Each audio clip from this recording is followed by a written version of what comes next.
Advance. Space is limited, so don't wait. Head to KBLA1580.com right now and lock in your spot. Friday, June 19th, The Beehive, KBLA Talk 1580. 5 years strong, and we're just getting started. Happy anniversary, KBLA! Yeah, man!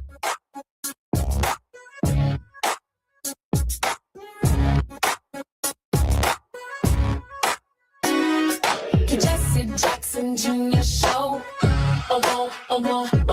The Jesse Jackson Jr. Show. The Jesse Jackson Jr. Show. The Jesse Jackson Jr. Show. Come on and talk with me.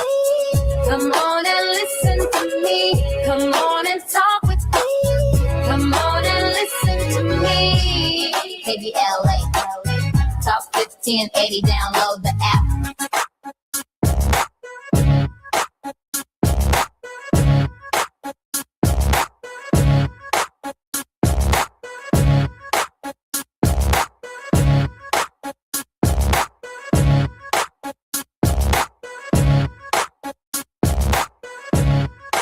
I'm Jesse Jackson Jr. Welcome forward to the Jesse Jackson Jr. Show on KBLA Talk 1580. It's Tenacious Tuesday on the Jesse Jackson Jr. Show. And in this hour, in the second segment, I'll be bringing on one of my guests, a rabbi who lives in Alabama, to get an update from him on what is taking place in that state with respect to a number of issues: anti-Semitism, the Voting Rights Act, and the consequences of the midterm elections. But before that, I want to offer an opine in this segment in light of the boycott that has been called by the NAACP and national organizations regarding African-American athletes. I call it a reconsideration of an effective response to Louisiana versus Calais, Section 2 and 5 of the Voting Rights Act, an ongoing assault against African Americans by the current administration. If you're from the North and you want to change the South, you have to be real careful not to hurt or add burden to the slave, indentured servant, or anyone else trying to escape the plantation and its various forms of and systems of discrimination. Historically, higher education and the Underground Railroad have proven to be the most effective methods of escape. Yes, we can leave the South, come north. If you want to end slavery, targeting slave owners and the industry of cotton that sustained slavery was key. We must target the industries that sustain MAGA in the South. By advocating to stop the expansion of slavery into the Western territories, Lincoln's election stopped the expansion of the slave business into the Western states. The slave business is no longer had government support. Lincoln's careful conduct of the war eventually led the pro-union coalition to the idea of emancipation and a 13th Amendment. Lincoln argued that the Southern states did not have the right to leave the Union and expand their business into the Western territories. And Lincoln did not advance the idea of emancipation until after Gettysburg. At that point, Lincoln firmly placed the government on the side of abolition.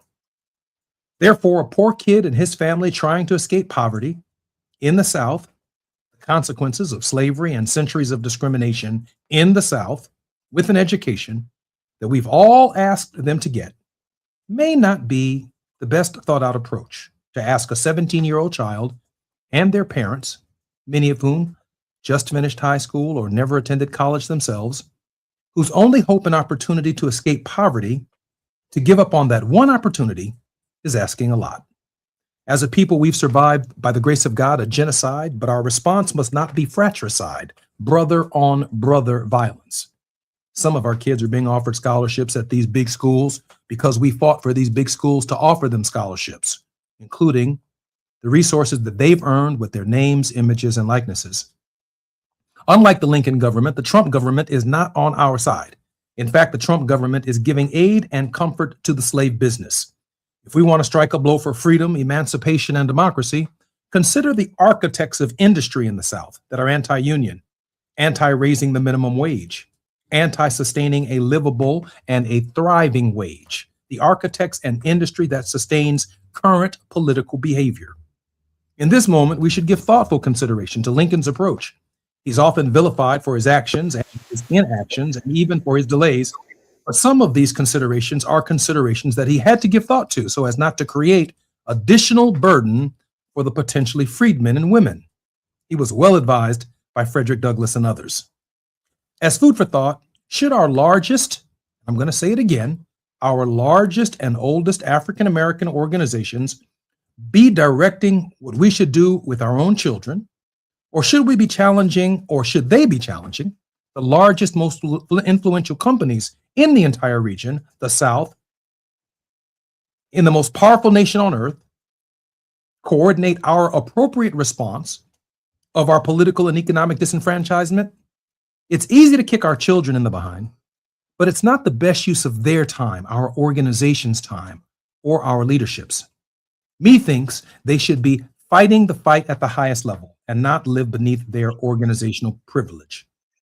Lastly, in the present, we must never forget we need 270 electoral votes in order to stop this madness. We need Georgia, Florida, North Carolina to join our blue state coalition to stop MAGA. Consider these industries. The American South boasts highly diversified economy anchored by advanced manufacturing, aerospace and defense, energy, agribusiness, and rapidly expanding technology and healthcare sectors. The region benefits from a lower cost of living, business-friendly regulations, and extensive logistical networks. Key drivers: advanced manufacturing. The South, primarily states like South Carolina, Alabama, and Kentucky, is a powerhouse for automotive, electric vehicles, and heavy machinery production. Aerospace and aviation. Major corporations like Boeing, GE Aerospace have a massive footprint in the region, drawn by hubs in Florida, Alabama, and the Carolinas. Energy, traditional oil and gas refining along the Gulf Coast is paired with a booming sector in renewable energy technologies and battery manufacturing. Technology and data. Northern Virginia features the largest data center market in the world. Meanwhile, hubs in cities like Atlanta, Georgia, Austin, Texas are major drivers for software and tech. Agribusiness. Agribusiness remains a foundational economic pillar of the South. The region is a massive producer of livestock, poultry, cotton, and timber. Healthcare and finance. Fueled by a growing population, healthcare systems are the top employer in the South. And lastly, logistics and distribution. Deep water ports such as Savannah and Charleston and extensive trucking rail networks make supply chain management an economic juggernaut in the South. If we really, as Black organizations want to challenge MAGA discrimination, consider Delta Airlines.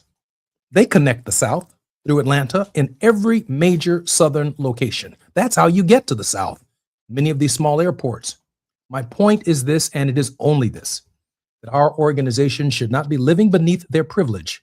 They should be looking at targets the size and scope of the problem to break the will and to break the back of MAGA.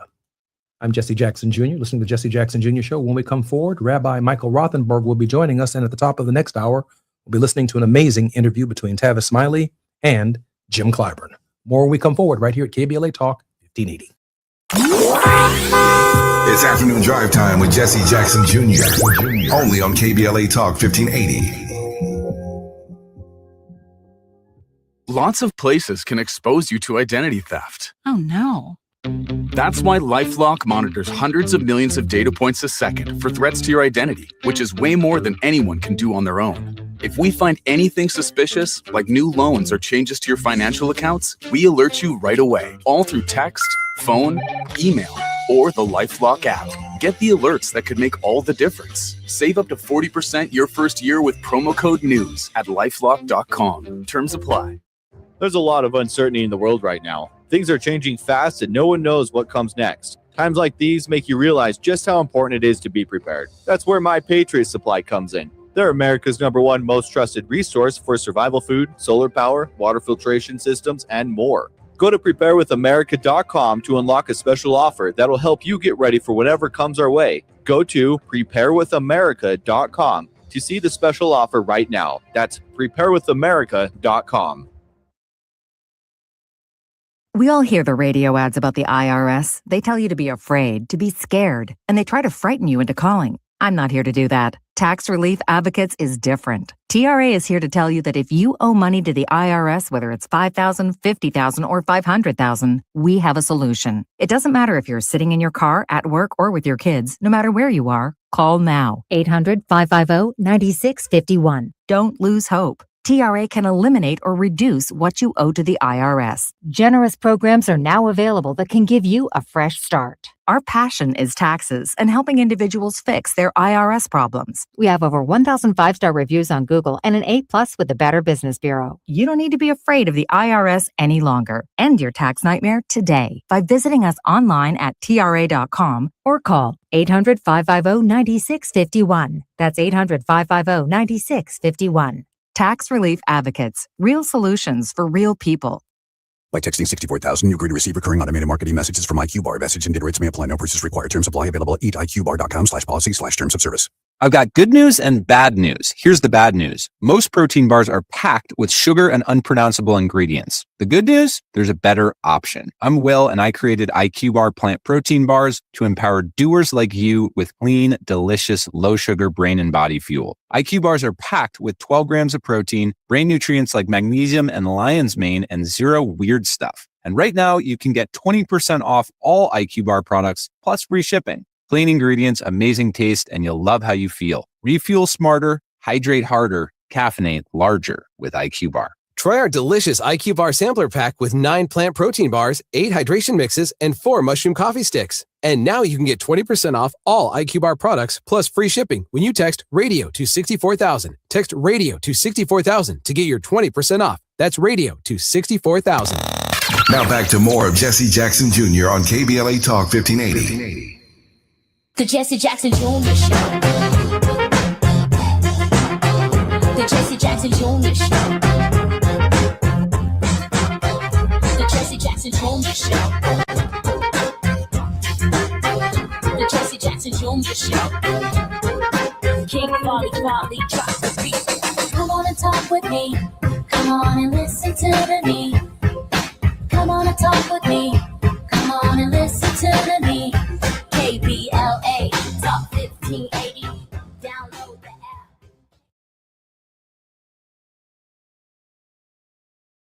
1980, my very good friend, Michael Rothenberg, former judge in DeKalb County, Georgia. He served on DeKalb County Recorder's Court between 2007 and 2008. His education includes earning an undergraduate degree in Jewish Law and Studies from the University of Florida, where he graduated with honors. His honors thesis on Jewish studies is found amongst the collection at the Library of Congress. In Washington, D.C., he earned a J.D. from the South Texas College of Law. Dr. Rothenberg, Rabbi Rothenberg, Attorney Rothenberg, welcome forward to the Jesse Jackson Jr. Show. It's great to see you, my friend. How are you? It's always a pleasure, my brother, and it's great to see that beard. Wow. I know. We're in a period of our religious calendar where for a period of about 7 weeks we weren't able to cut our hair. I just haven't gotten around to getting rid of the beard yet. It amuses my kids, at least for now. You look great, Rabbi. Rabbi, you're down there in Alabama. Lot Yes. going on in politics, a lot going on in the world with respect to anti-Semitism, with respect to the Voting Rights Act, more specifically in the state of Alabama. Why don't we start with, if you don't mind, because Jim Clyburn will be our very special guest in the next hour, why don't we start with the enfranchisement or the disenfranchisement and some of the court's most recent rulings in Alabama, including the elimination of the Shamari Figures District, which the court has just said within the last 24 hours and maybe even within the last few minutes that the state of Alabama cannot change its congressional districts for the midterm, therefore buying the Shamari Figures District obviously more time going forward. Your thoughts, Rabbi? Yeah, it's there's where do you begin? Regarding that news, my understanding is that the state of Alabama is now announcing that they're going to appeal that decision to the Supreme Court. They're going full force, it seems, in an effort to redraw these districts ahead of these elections. And it's ironic because we just had elections here. We had the primary elections in several different races, including governor, where you have the governor race set up between Tommy Tuberville, who was the senator here, and Doug Jones, who used to be the senator here and was the U.S. attorney, I believe, here for a while in Birmingham. And now you have the state of Alabama joining its sister states and trying to redraw all of these districts ahead of all of the congressional elections because the U.S. Supreme Court told them, at least they believe they told them, that they could do so. I'm not convinced that the U.S. Supreme Court actually said that because, you know, the Supreme Court of the United States likes to talk in metaphors and riddles and sort of this vague, we are only going to address one issue and then what you all do with that is up to you. Now, we could argue about whether they want this to happen, the Supreme Court justices. That's a whole different argument, and I think that probably they do, at least the majority of them do. But you're seeing this here. You're seeing this in Louisiana. You're seeing this all throughout the American South, where they are trying to rig these districts to disenfranchise large amounts of people, to further dilute the ability of certain of the minorities that are in the South to have a voice. And, you know, what they've effectively done is they've effectively packed the courts here over the last 15, 20 years. This is not just a President Trump thing. This goes back to George W. Bush and all of that. You know, they decided to pack the courts with ultra conservatives. You have here in this circuit, the 11th Circuit of the U.S. Court of Appeals, which covers Florida, Georgia, and Alabama, used to be, back in the old days, much more liberal, and now it's extremely radical. So you have this is all set up on a tee for them. You know, that's really interesting because I often share with our listeners that it takes 218 votes to get anything done in the Congress of the United States. So if you're driving, for example, in California on the 110, the 118, the 10, the 5, or the 101, maybe even the 405, you ask yourself the question, well, what is Jesse Jr. talking about?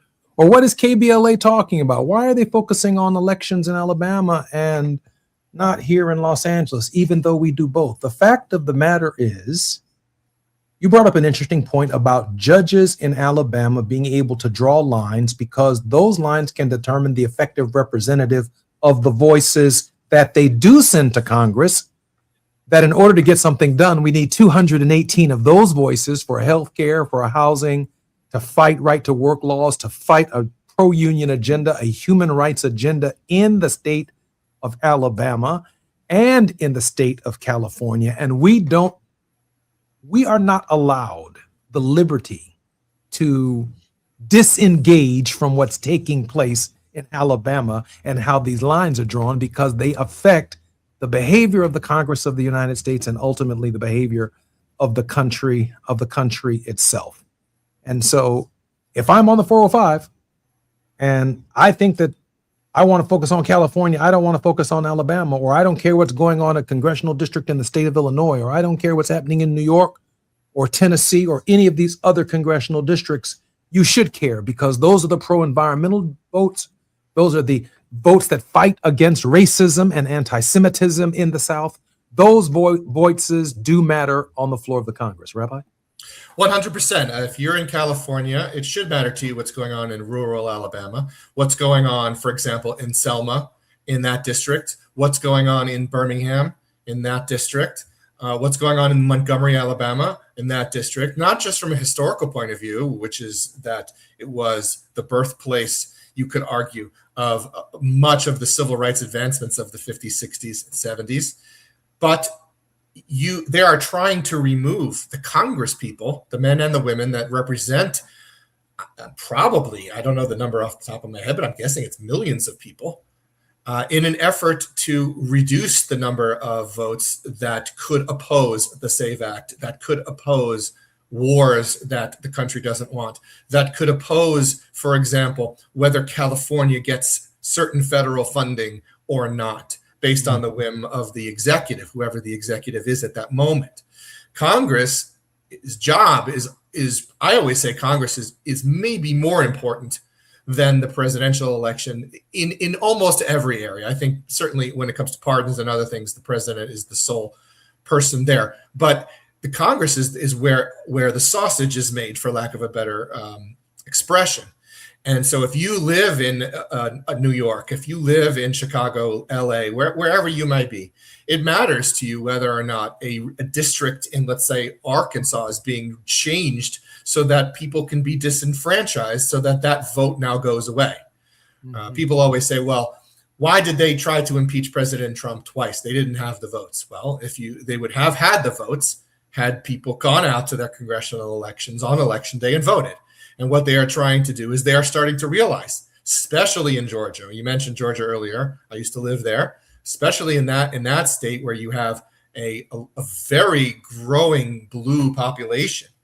They're trying as hard as they possibly can to suppress that, because if they don't, then what's going to happen is demographically the makeup of the U.S. House and the Senate is going to change, and that is going to directly affect what laws are passed, what vetoes could be overridden, and what powers the executive has. Do we have an executive like we do now who seems to be authoritarian and has unlimited powers in his own mind?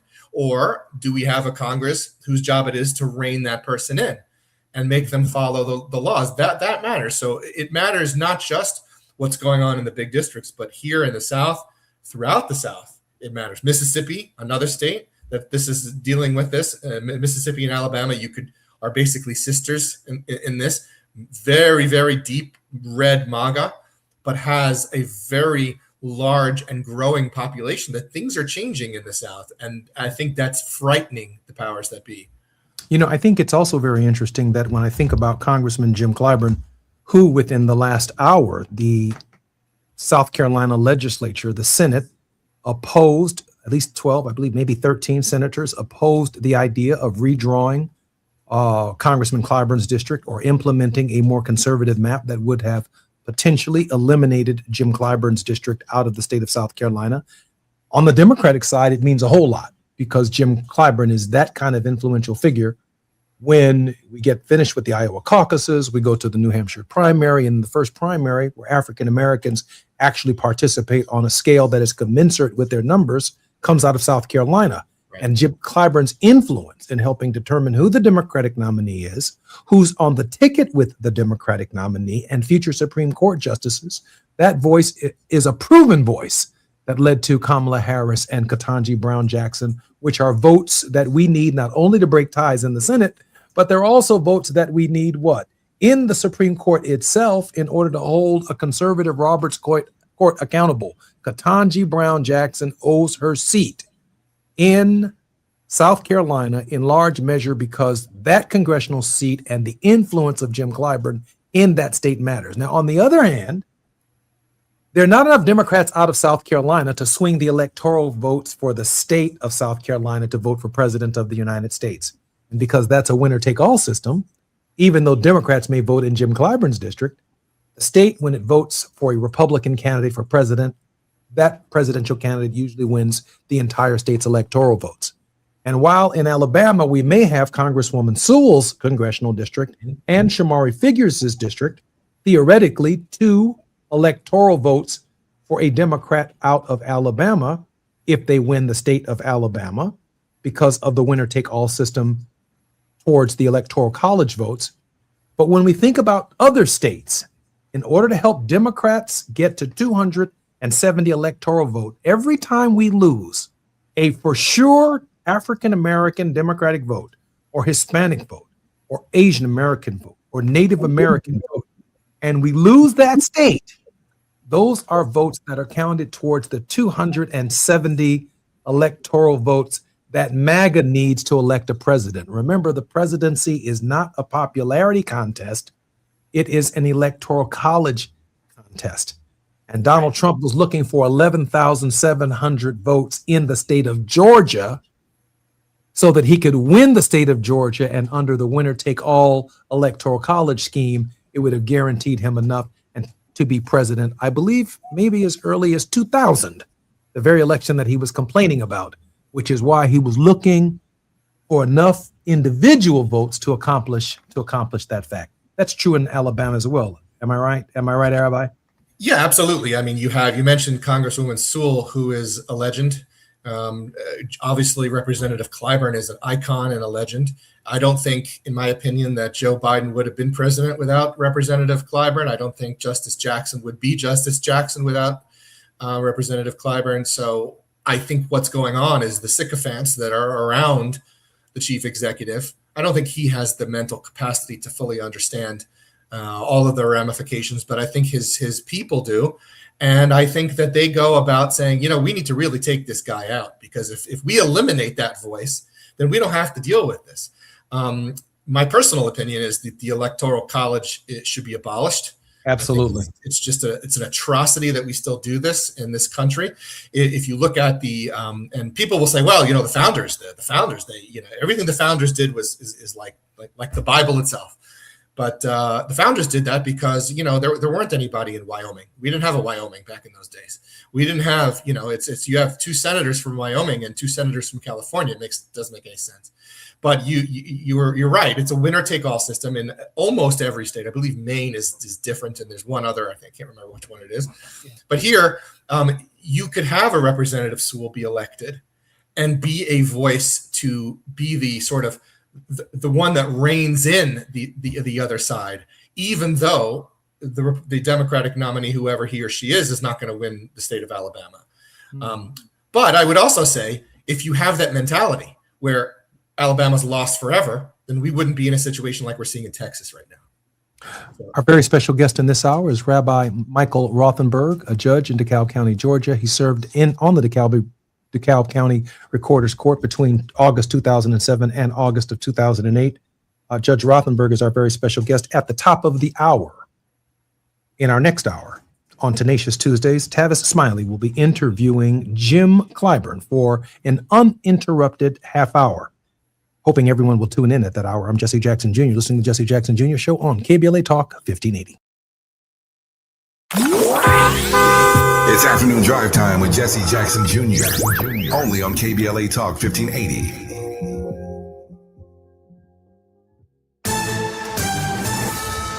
I'm Amber Payton with BIN News Now. Senator Cory Booker is blasting President Trump's handling of Iran. The Black New Jersey Democrat told CNN State of the Union the president has made the situation worse, claiming Iran advanced its uranium enrichment because of Trump's decisions. So we haven't had an official briefing, but this is what I'm seeing that has me so outraged right now. Booker also argued a possible new deal could give Iran more money to fund terrorist proxies, saying the president, quote, has been played as a fool, end quote. Federal judges are blocking Alabama's Republican-drawn congressional map, saying it likely discriminates against Black voters. Unless the Supreme Court steps in, Alabama will use a court-drawn map for this year's midterms that includes a second majority Black district. And a mural honoring Ona Judge is now on display in Portsmouth, New Hampshire. Judge escaped enslavement by George Washington at 22 and lived the rest of her life free. Get BIN News Now on demand 24/7 on the iHeartRadio app. The Crohn's and Colitis Foundation has been at the forefront of inflammatory bowel disease research and care for over 50 years. Learn more about research, education, and support at Crohn'sColitisFoundation.org. This is the KBLA Sports Minute with Ray Richardson.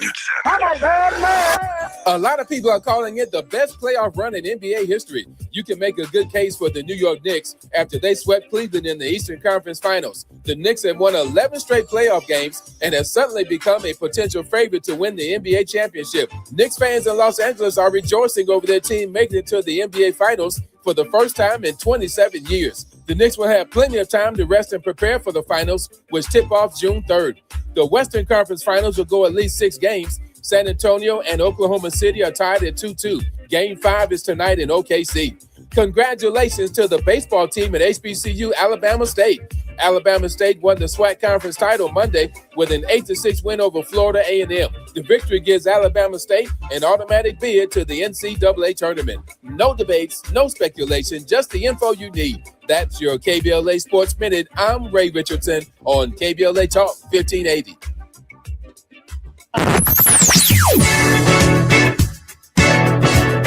Whoa,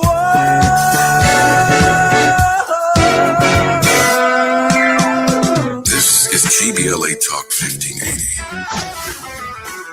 Talk radio. That's music to your ears.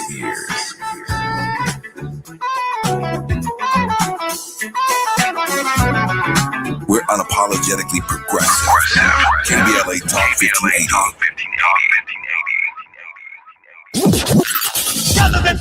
In a world full of noise, one station keeps it real. KBLA Talk 1580, where the conversation goes deeper, the voices sound like yours, and the issues that matter most to our community take center stage. Progressive, powerful, unapologetically us. Whether you're driving through the city or tuning in from your home or office, join the public square. KBLA Talk 1580. Your home for talk that enlightens, encourages, and empowers. Listen live on our free KBLA 1580 app, on our website at KBLA1580.com, or on your radio dial at 1580 AM. Unapologetically progressive. My name is Cynthia Mitchell. I've been an emergency room nurse in Los Angeles County for 25 years. I've been there through every fire season, every outbreak, every earthquake. Every time Los Angeles needed us, the doctors and nurses of Los Angeles County showed up. And right now, I'm seeing another disaster coming. Trump's cuts to Los Angeles County's healthcare system are a public health crisis in the making. Medi-Cal, public hospitals, disaster preparedness are all at risk, but we can stop it.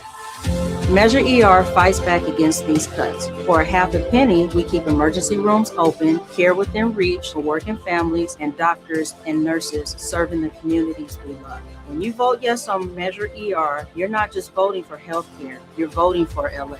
Vote yes on Measure ER by June 2nd. Ad paid for by Yes on ER, Restore Healthcare for Angelenos, sponsored by St. John's Community Health and Health Justice Action Fund. Ad committee top funder, St. John's Community Health. Going to a World Cup match in LA this summer? Ditch the parking stress and ride Metro. With direct service from across LA County, it's the easy way to get there for just $1.75 each way.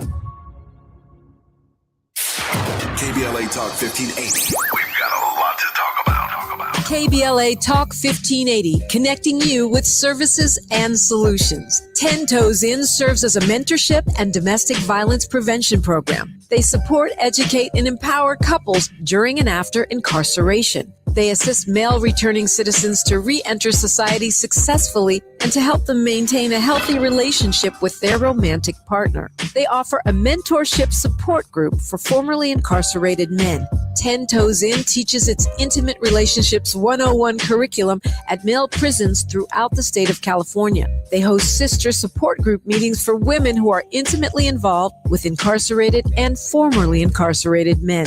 10 Toes In is a 501c3 nonprofit organization. To access their services or make a donation, please visit them online at 10toesin.org or find them on Facebook or Instagram. They are healing lives through relationships. This is a community call to action from KBLA Talk 1580.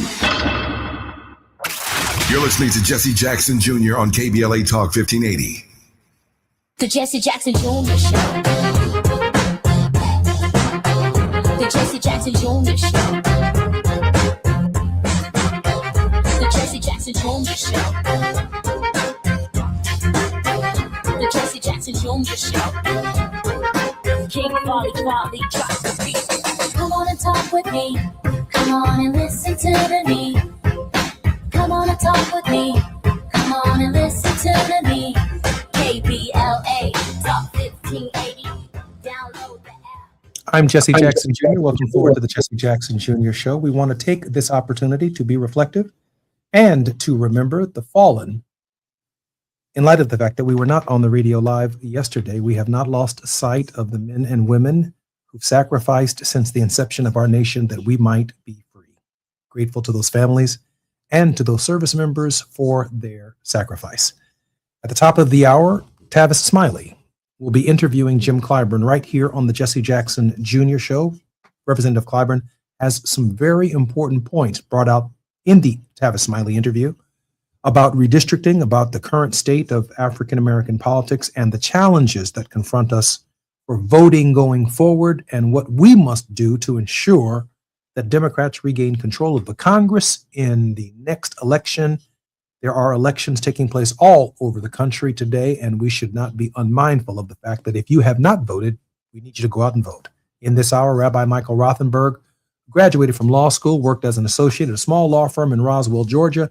In 2006, he formed the litigation law firm of Rothenberg and Barnes, LLC in Atlanta, Georgia. Most recently, he was an attorney in private practice in Roswell, Georgia. Rothenberg was appointed to the DeKalb County Recorder's Court in August of 2007 at age 29. He was reportedly one of the youngest judges ever appointed in Georgia's history. Rabbi Rothenberg, welcome forward to the Jesse Jackson Jr. Show. Thank you, Jim. It's a pleasure to be here. Rabbi, can we pivot to the Middle East for a moment? I guess some of it hinges also upon some of the behavior that you might be witnessing in the South in light of the withdrawal of political protections from minority groups in the South. There is a rise of anti-Semitism. There is a rise of racism, not only in the country, but it's very regionally specific in many cases in those states where there has been a long practice of discrimination, disenfranchisement in the South. And I'm wondering if you're seeing, one, that increase in Alabama in the subtle ways that only you might be sensitive to for our listening audience, but also what you think the consequences of the war in the Middle East between the United States, Iran, and Israel, and how that might be complicating people's thinking about many subject matters at this hour. Rabbi? That's two very important topics. In Alabama, it's an interesting juxtaposition. On the one hand, when we go to synagogue, there are armed police outside for our protection. That's today? There are armed police at Absolutely. synagogue in we had Alabama a holiday today? Yes, just on Friday and Saturday. We had a religious holiday, a major religious holiday, and we have at our synagogue armed police outside every single event that we do at the synagogue, whether it's services, Wow. whether it's a community event. The local authorities have worked very closely with our synagogues here to make sure that, God forbid, nothing happens here. But that does suggest, that there is, I hate to use this word, but there's a kind of terror that if you go to worship, you have to plan for armed security guards to be present at the synagogue. Yes, I think that's what certainly would be Jewish in America in 2026 is like. I'll give you another example. My oldest daughter, goes to college in New York City. Obviously, the largest Jewish population outside of Israel in the world, in New York City. And during the aftermath of October 7th, when there were protesters that the police could not control, she had to be escorted by armed police from her dorm across the street to her classes, so that she could be able to attend class. And as a person who was 18 years old at the time, not political in any way, and just wanted to attend class. And you had protesters who were banging on the doors of her dorm, calling not just her, but her and her friends all sorts of names that we can't say, or no person should be subjected to. Racism, discrimination, and bigotry is disgusting in all of its forms, whether it's anti-Semitism, whether it's racism against African Americans. It's all part of the same disease. What you see, though, in the South is a more genteel version of it. I look, there are many beautiful people here in Alabama that genuinely care about our community, are locally.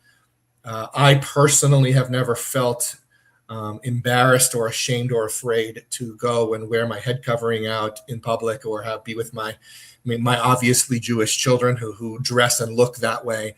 And so there is some credit that is due there. And whether you could argue whether that is a religious ideology coming from certain Southern Baptists or other religions, we certainly appreciate it. And we, any kind of ally is a good ally. As it relates, Let me ask you a quick question about coalition politics, since you brought it up. I mean, African Americans have historically been discriminated against from one end of the country to the one end of the world to the other. No different than the anti-Semitism and discrimination that Jews have experienced. Do you sense in Alabama that the pain that both African Americans and Jewish Alabamans experience in Alabama, that there's an opportunity for coalition politics? Absolutely. I think there's always room for collaboration and cooperation, because at the end of the day, discrimination and racism, it's the same disease. It may look different to me, but here you see something interesting in the South that I've noticed. I'm not a sociologist, but I can tell you just from my own observations. If you go into Birmingham, for example, beautiful city, the local authorities work very well with us, and they are wonderful. They protect us. We haven't had any incidents here, thank God. But then you go into certain areas of Birmingham, and you could tell that those districts were drawn a certain way to keep certain people out. You have certain areas of Birmingham that are 98% white.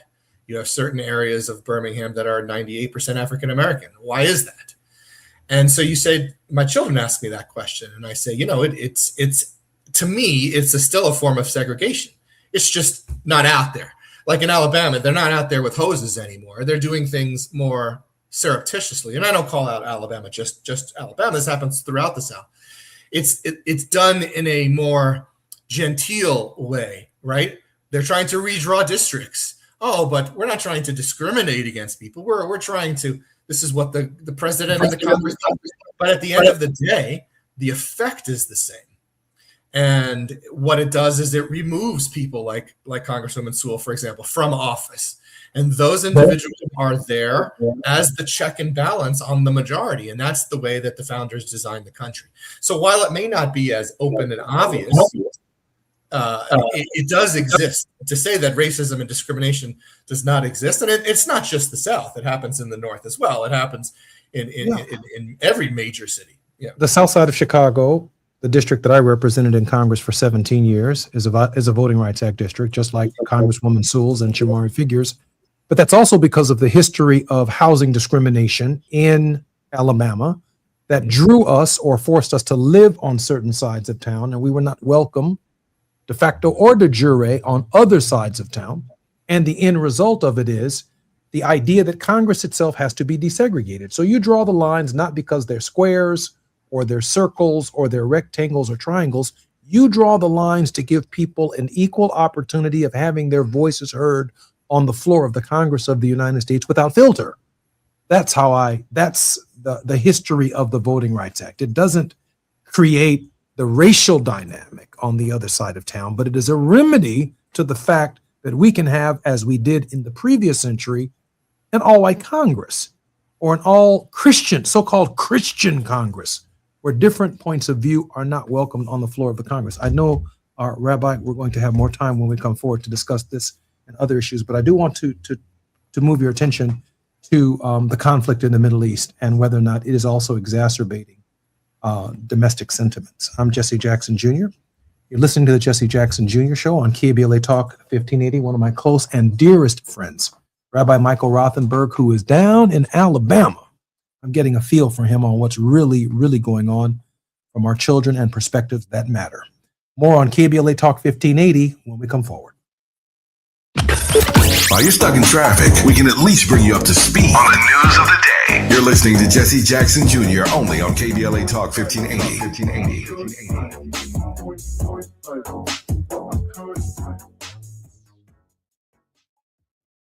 Hi, I'm Fred Martin, founder of Compton Kids Club. I just want to talk about the authenticity and tell y'all about my homeboy, Tom Steyer. Tom is a rock star. When I met him, Tom gave a grant to schools in San Francisco. All the kids were on probation. We were flying instructors for 2 years to come and help those kids doing performing arts and turning their life around. Some of the kids that he supported, they've graduated from UCLA. Let's fast forward. Tom is in schools in Compton, hanging out with the kids in the piano classes. Brother Tom Steyer hangs out in the studio with us. These are the seeds that he's planted. This has nothing to do with elections. What's coming out of his mouth is not a campaign speech. It's authentic. And when he say he walks away from a business because he want to do his values, he ain't making that up because he's running for governor. This man is real. Ad paid for by Steyer for Governor 2026. Let's be real. For too long, too many of our students have sat in overcrowded classrooms in underfunded public schools. But as head of the San Diego School Board, Richard Barrera changed that. Under Barrera's leadership, student literacy rose from the state average all the way to #1 among major urban school districts. Barrera led the way for smaller classrooms and for teachers to be paid what they're worth. Barrera funded more counselors and mental health services, and community schools that teach real-world skills for future jobs. A community organizer who became an education leader to fight for our kids. The only candidate for State Superintendent of Public Instruction, Backed by the 310,000 classroom educators of the California Teachers Association. Vote Democrat Richard Barrera for State Superintendent. Ad paid for by California Teachers Association Independent Expenditure Committee, not authorized by a candidate or committee controlled by a candidate. Are you still pouring gallons and gallons of water into a thirsty lawn that never seems to get enough water? LADWP has a special offer for a free water-saving front yard refresh available to eligible LADWP residential customers. LADWP handles all the work, including lawn removal, installing an efficient irrigation system, and planting beautiful California-friendly plants. Save water and lower your bill with a free front yard refresh. See if you qualify at LADWP.com/LEAP. That's LADWP.com/LEAP. Avoid the rush by voting early. You can visit any vote center daily from 10 a.m. to 7 p.m. Visit plan.lavote.gov to find one near you. Don't wait. Brought to you by the Los Angeles County Registrar. Lena Bloom for the Bail Project. Imagine you're stuck in a jail cell and you can't afford bail and someone offers you a way out. Just plead guilty and you can go home and kiss your kids goodnight. What do? What thousands have. You plead guilty whether you are or not. Cash bail makes poverty a crime. That's why the Bail Project helps those who can't afford it while fighting to end cash bail. Because freedom should be free. Brought to you by the Ad Council. KBLA Talk 1580. We've got a lot to talk about. KBLA Talk 1580, connecting you with services and solutions. 10 Toes In serves as a mentorship and domestic violence prevention program. They support, educate, and empower couples during and after incarceration. They assist male returning citizens to re-enter society successfully and to help them maintain a healthy relationship with their romantic partner. They offer a mentorship support group for formerly incarcerated men. 10 Toes In teaches its Intimate Relationships 101 curriculum at male prisons throughout the state of California. They host sister support group meetings for women who are intimately involved with incarcerated and formerly incarcerated men.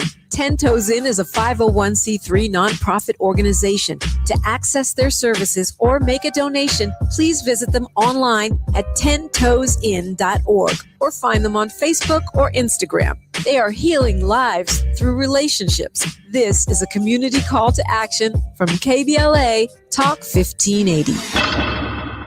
Do you owe $10,000 or more in credit card debt or personal loans? With credit card debt at all-time highs, Debt Relief Advocates is urgently notifying consumers of debt relief now being made available, designed to aid consumers with out-of-control credit card debt. Those who qualify and enroll for this relief program will only have to pay back a fraction of what they owe. This is not bankruptcy or a debt consolidation loan. This is a relief program that credit card companies would rather you not know about, as it ends your debt nightmare and saves you lots of money. Consumers owing at least $10,000 in credit card debt or personal loans can now take advantage of this debt relief as the cost of living skyrockets. Debt Relief Advocates has established a relief hotline for you to call to learn what debt reduction you may qualify for, so don't wait. For this free information, call the Relief Hotline at 800-515-4493, 800-515-4493, 800-515-4493. Now back to more of Jesse Jackson Jr. on KBLA Talk 1580. The Jesse Jackson Jr. Show. The Jesse Jackson Jr. Show. The Jesse Jackson Junior Show. The Jesse Jackson Junior Show. King Folly drops the beat. Come on and talk with me. Come on and listen to me. Come on and talk with me. Come on and listen to me. KBLA Talk 1580.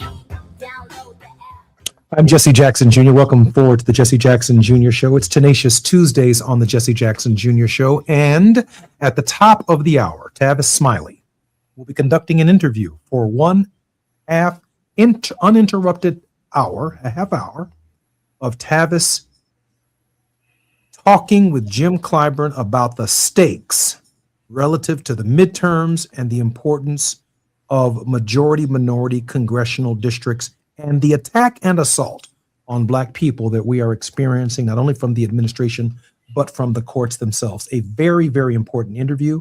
Please, please, please share on all of our social media platforms. The Tavis Smiley and Jim Clyburn interview will be with us in just a moment.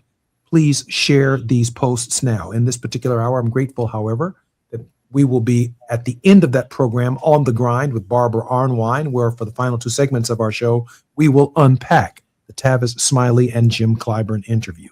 Can't wait to see Barbara at the 30. In this hour, our very special guest has been none other than Rabbi Michael Rothenberg, a judge, an activist, a leader, and a friend. Rabbi, welcome forward to the Jesse Jackson Jr. Show. Thank you. It's great to Rabbi, if I didn't know better, I would almost declare, I want to swear, but I could almost declare that the United States is on the retreat in its conflict with Iran. Gas prices are high. The president and Pete Hegseth announced a flurry of a campaign at the very outset of this effort to so-called denuclearize Iran, even though 6 weeks before he launched the attack, he claimed victory over their nuclear capabilities by setting their program back decades, he said. But now the excuse, which is kind of on a sliding ruler, is that he is still waiting for Iran to commit to never having a nuclear weapon.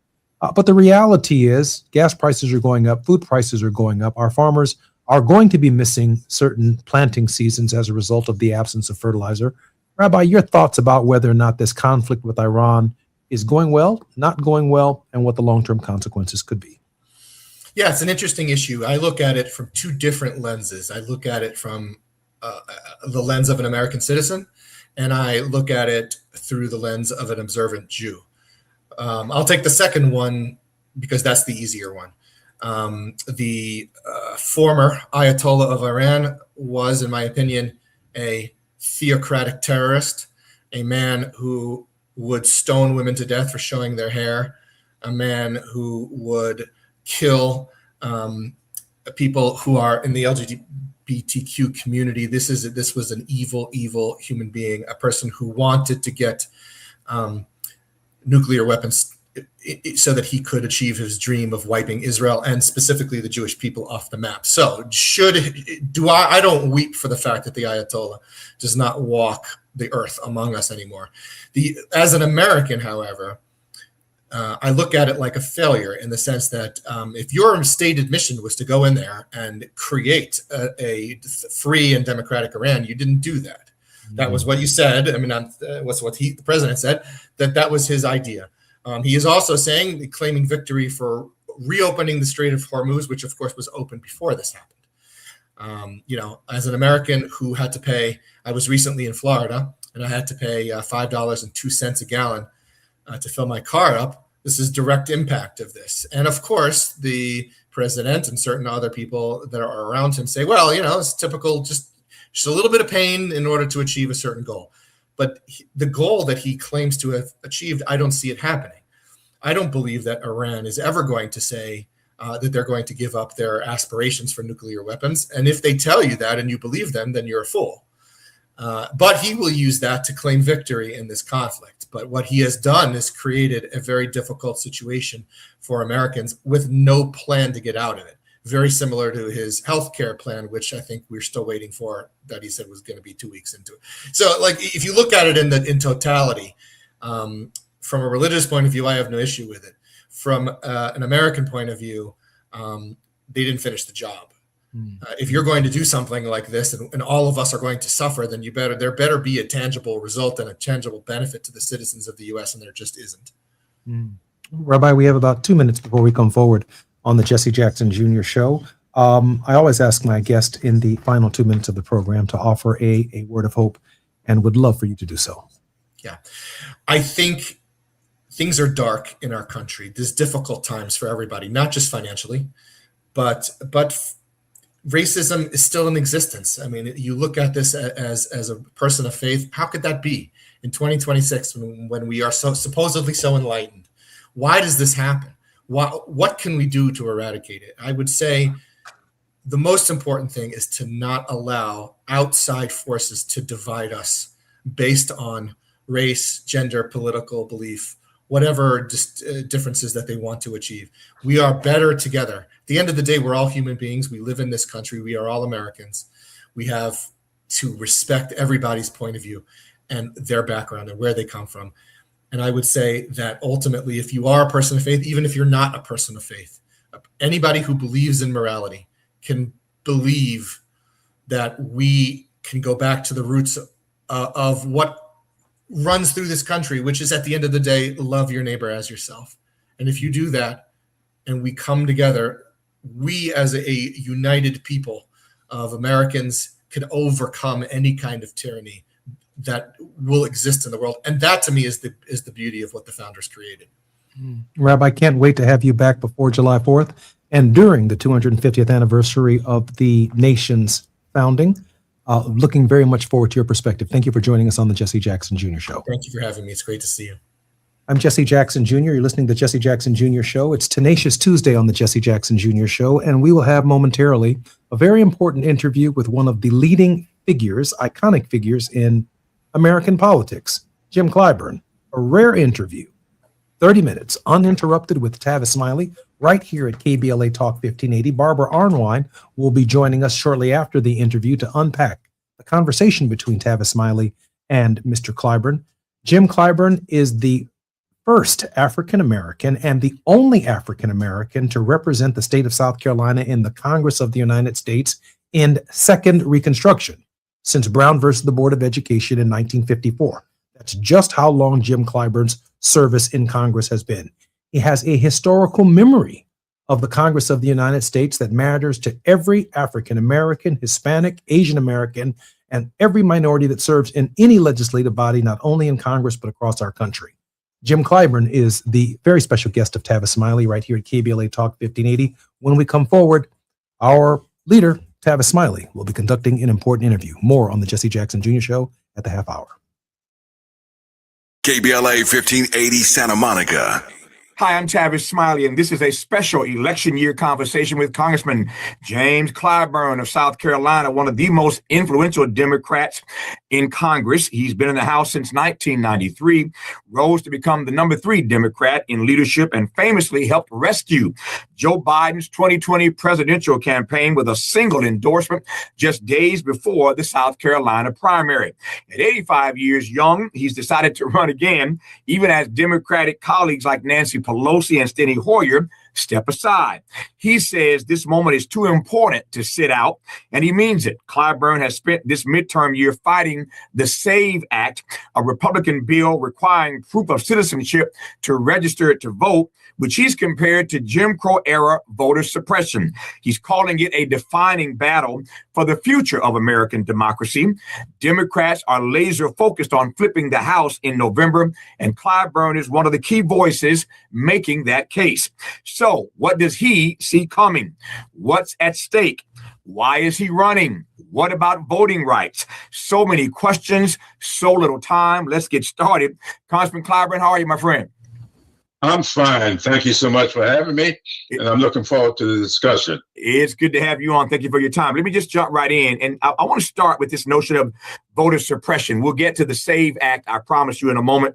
But the news of the day, of the past few days, of the moment, is the Supreme Court gutting the Voting Rights Act as we have known it. Let me just start with getting your thoughts about that, and I will jump from there, sir.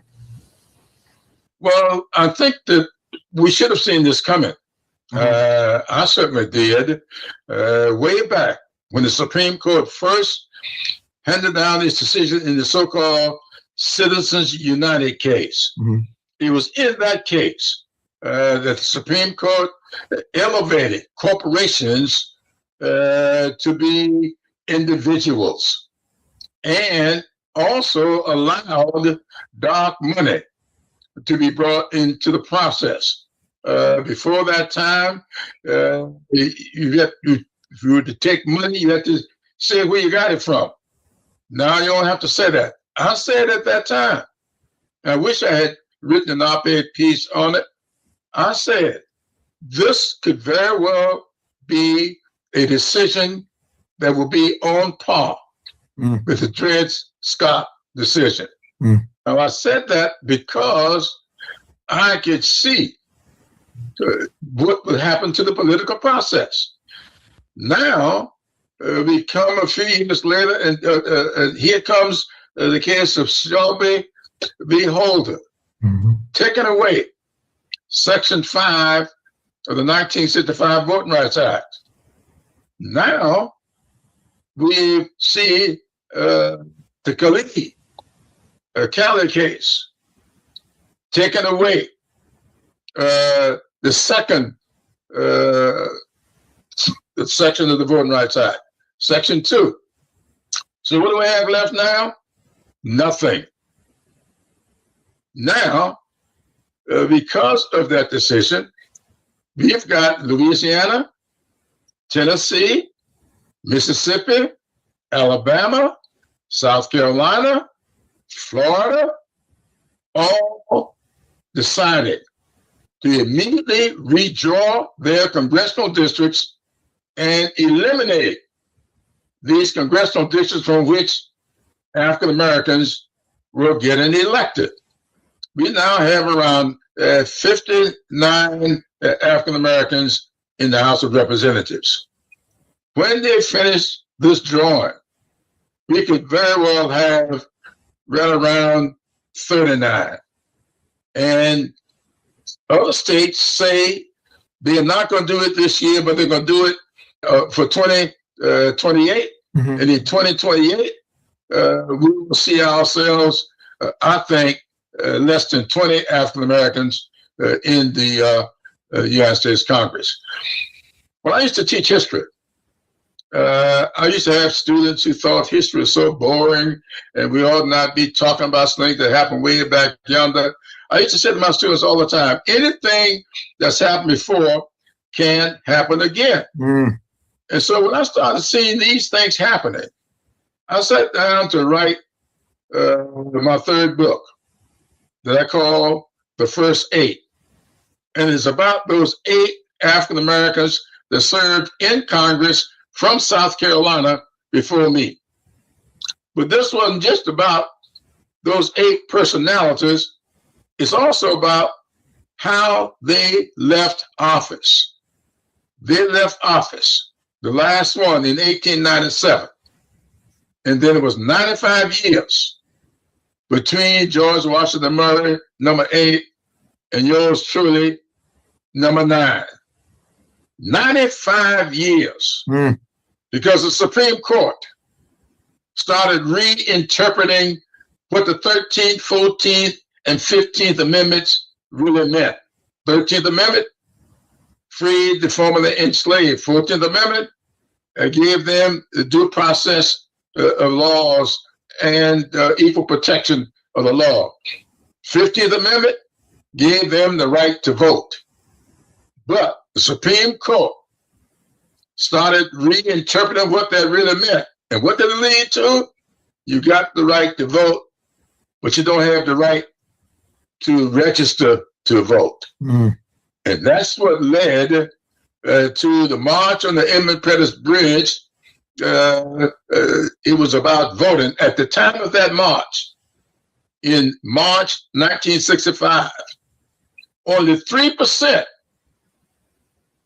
0.03% of African Americans in the whole state of Alabama, when they were about 39% of the population, only 3% were registered to vote. Why? because they were allowed to put in these texts, interpret sections of the Constitution to the satisfaction of somebody who could not even spell Constitution. How many bubbles in a bar of soap? How many jelly beans are in that jar? This is what was done to African Americans in Mississippi and Alabama in order to register to vote. And the 1965 Voting Rights Act got rid of all of that. Now that's gone for all intents and purposes. And what is coming back? These devices that were used back in the 1870s and 80s and 90s, the 8-box rule, full slate law, majority runoff requirements, all of these things that made it almost impossible for African Americans to register to vote, and therefore none of them were elected to office. And so that's what's happening today. Yeah. Now that this 1965 Voting Rights Act that made it possible for me to be in the Congress and all these other African Americans from the South going away, they're redrawing the lines. Their intention is that no African American will be in Congress from these states. And that is where we are. I've said before, Congressman, that when you can't change the game, you change the rules. Absolutely. And I use that line because we all know that we are hurtling inexorably toward that day. The data is incontrovertible in this regard.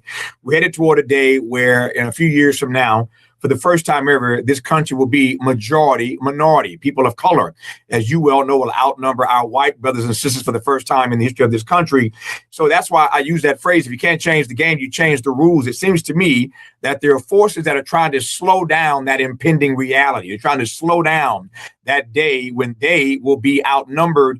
And so to your point, none of this ought to be a surprise. But I can only imagine, given how long you've lived and how honorably you have served us for decades now, that it must rub you raw in a particular way to see this 180 being done that you just talked about.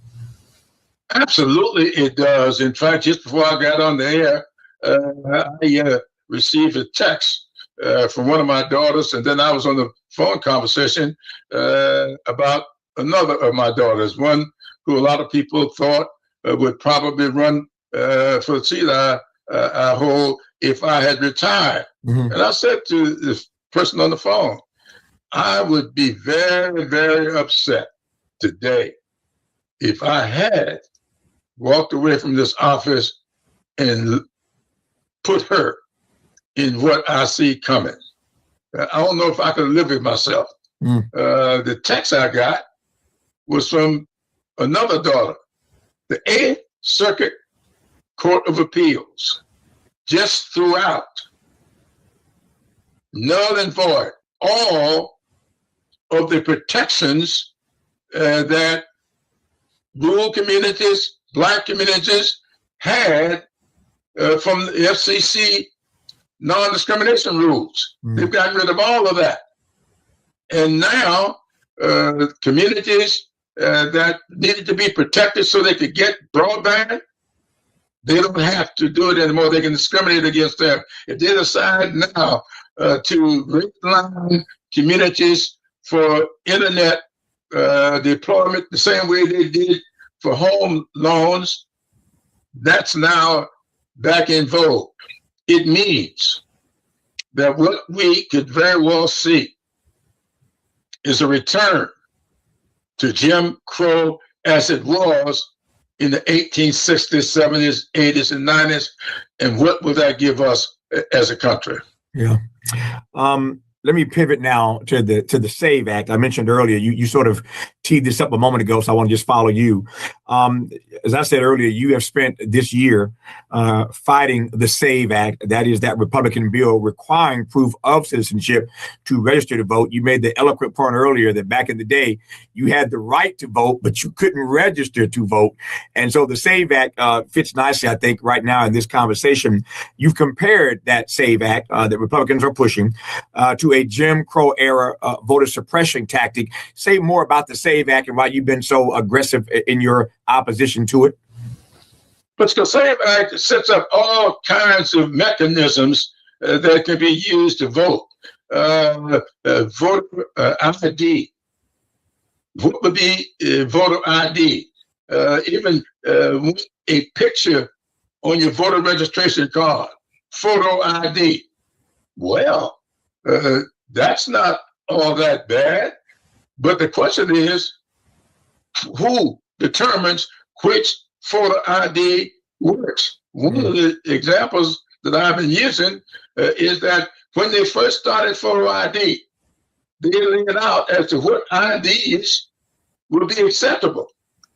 And although if you're a college student with a student activity card that's got your picture on it, they're saying that will be no good. That, however, if you're a hunter and your picture is on your hunting license, that is okay. Give me a break.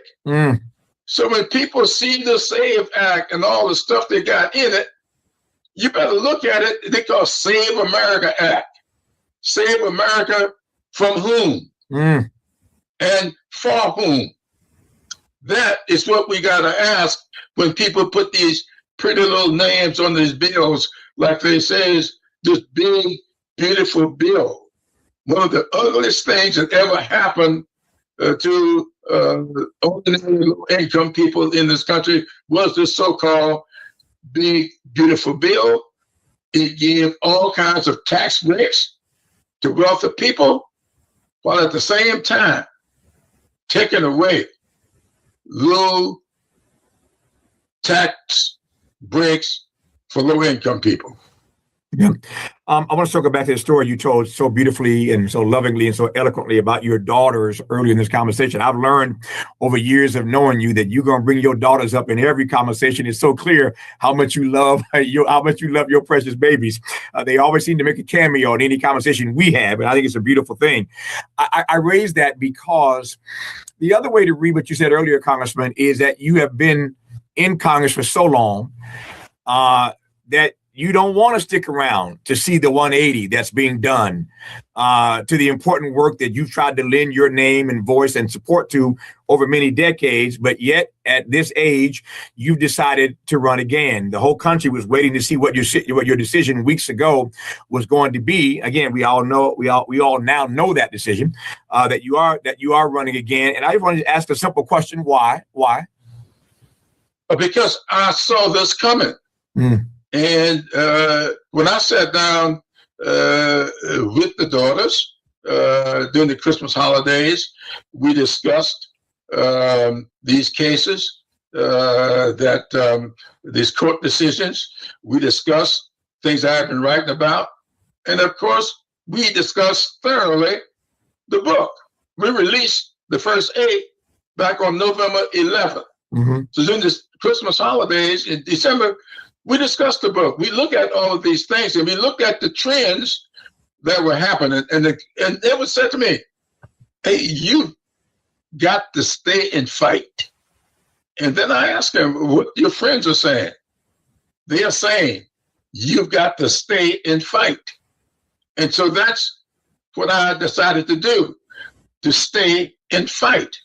And I'm talking to other members. I was on the phone last night with our leader in the Congress, Hakeem Jeffries. I was on the phone this morning with Benny Thompson in Mississippi.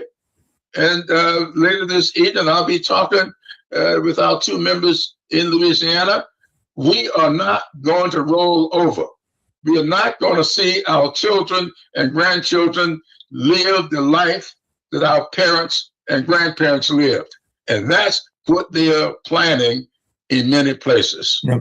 I mentioned earlier that you decided to run again, even as Steny Hoyer and Nancy Pelosi, your friends who you served alongside in leadership for years, they've stepped aside. But you also mentioned Benny Thompson. So I want to go to Benny Thompson. Benny Thompson was challenged in Mississippi. He beat back that challenge rather handily, as you well know. But Benny Thompson was challenged in Mississippi. Al Green is being challenged in Houston. Maxine Waters is being challenged challenged here in LA. I could run the list if I had more time. You take my point that those who served honorably, but also served for a long time, and certainly in terms of the Black community, are being challenged by a younger generation. How do you read that? Well, I'm being challenged here. You missed that. I do have an opponent. Yep. Announced opponent in the primary, and we'll have opponents in the general.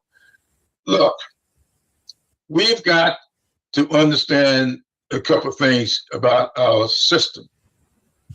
They're now saying that the Voting Rights Act is no longer needed.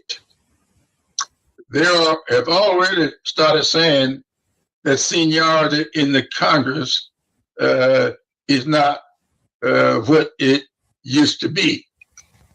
But it used to be that chairmen and chairwomen, like Maxine is, she's chair of the Financial Service Committee. Now, what committee do you think the person will be on who will replace her if they are successful? Benny Thompson is chair of the Homeland Security Committee. He chaired the January 6th committee.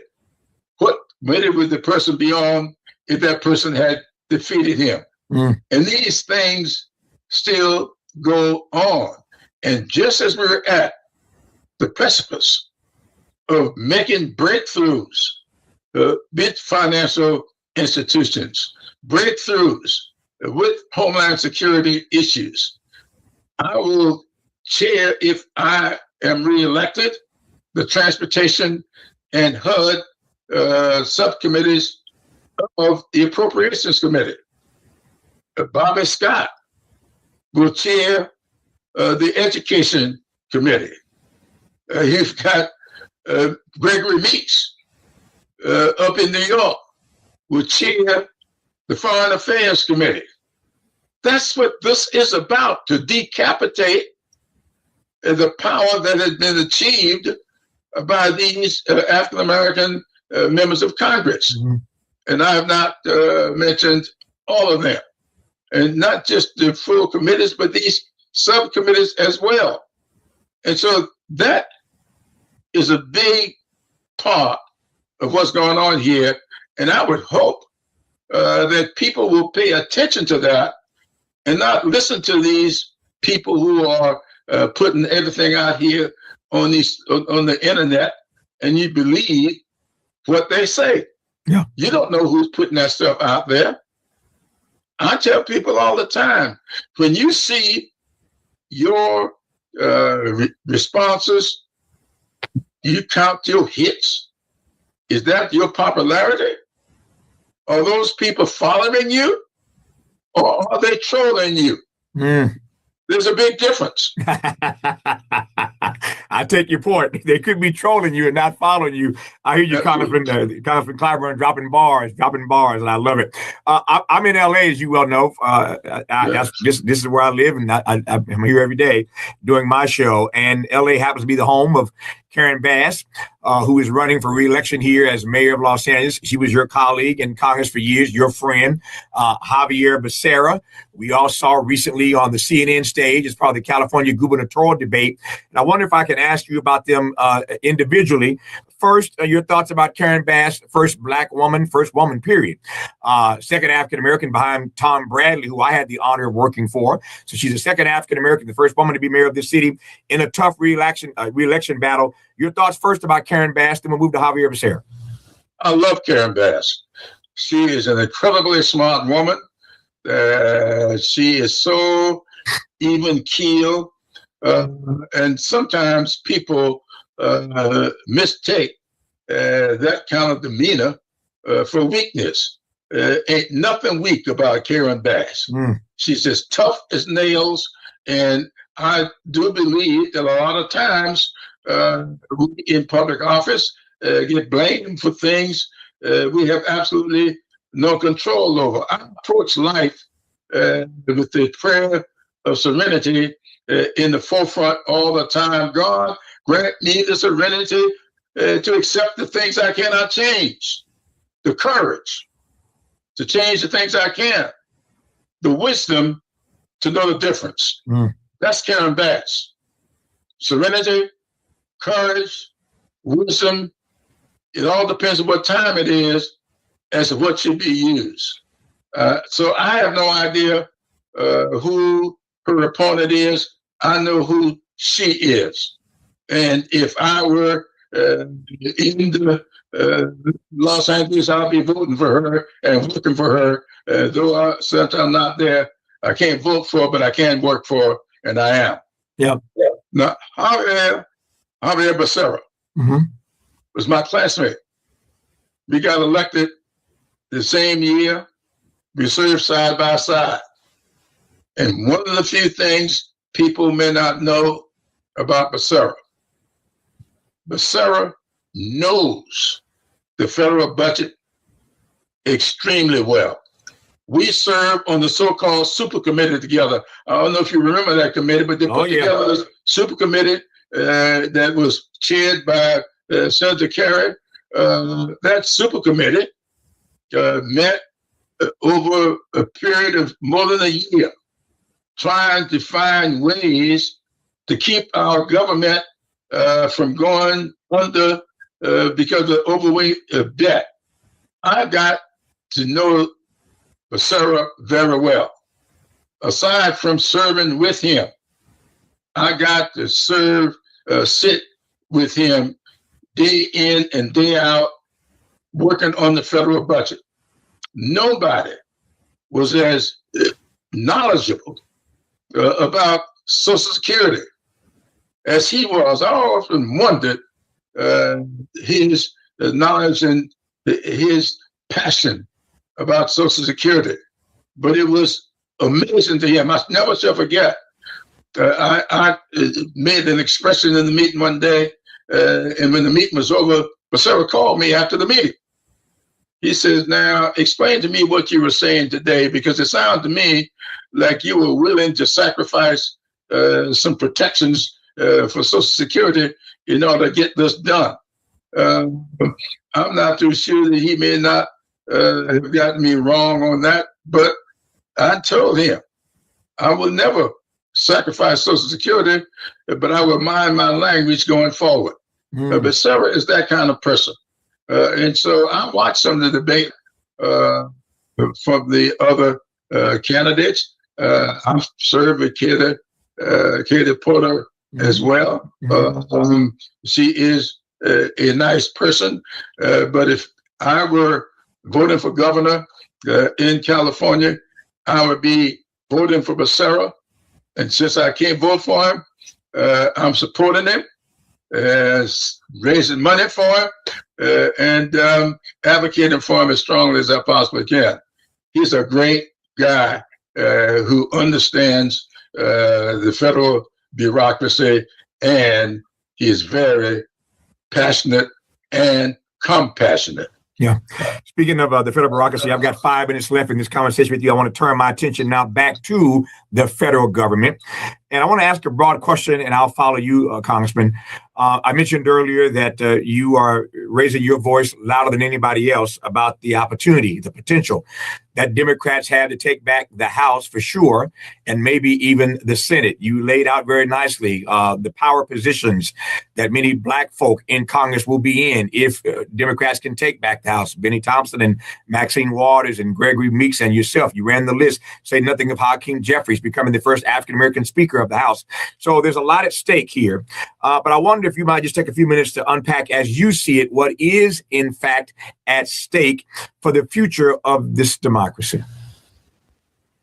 I'm very thankful that our democracy is at a crossroads. When this country was trying to give birth to itself back in 1775, as you know, we give our birth date as a country as 1776, a guy named Thomas Paine wrote a little pamphlet. And many of you, your listeners may remember that pamphlet summed up in these are times that try men's souls. Summer soldiers and sunshine patriots will in the crisis strength from the service of their country, but he that stands it now deserves the love and thanks of man and woman. For tyranny, like hell, is not easily conquered, yet we have this consolation with us that the harder the conflict, the more glorious the triumph. This is no time for summer soldiers and sunshine patriots. I grew up in the parsonage. I believe in the written word, but we cannot wait on the Lord. We've got to do the Lord's work. We are to be instruments of God's peace. We are told in that good book that faith without works is dead. And so I want everybody to pray. I want you to keep your faith. But we got to go to work, because anything that's happened before can happen again. And I see the winds are blowing in that direction. We have got to stand up to what's going on in Washington, stand up to what's going on in the capitals of our states around the country, and speak out and go to work. Not just talk. Anybody can make a headline, but it takes good, hard work to make headway. I'm in this business to make headway. And those who are seeking headlines, good luck to them.